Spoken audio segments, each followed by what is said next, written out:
दुनिया भर के वैज्ञानिकों ने हिंद महासागर में सुनामी आने की चेतावनी दी है, जिसकी वजह से भारी नुकसान की आशंका जताई जा रही है। हिंद महासागर में सुनामी की आशंका इस वजह से भी जताई जा रही है क्योंकि दक्षिण पूर्व एशियाई देश पूर्वी तिमोर में 6.2 तीव्रता का भूकंप आया है, जिसका केंद्र लास पेलोस से 38 किलोमीटर दूर उत्तर पूर्व की तरफ था।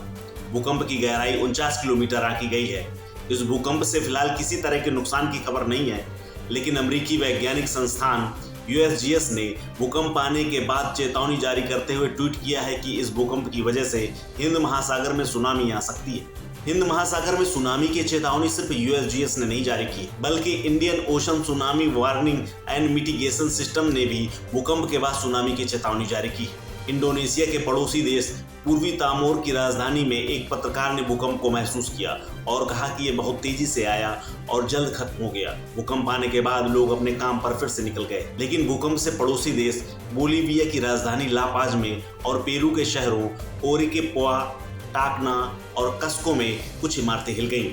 बता दें कि पूरी धरती में सिर्फ एक ऐसी जगह है जिसे फायर ऑफ रिंग कहा जाता है, यानी आग का गोला, जिसके अंदर पूर्वी तिमोर भी आता है। यानी यहाँ पर भूकंप, सुनामी, ज्वालामुखी गतिविधियां तेजी से होती रहती हैं। आपको याद दिला दें कि इस साल फरवरी में उत्तरी सुमात्रा में आए 6.2 तीव्रता के भूकंप से दर्जनों लोगों की मौत हुई थी।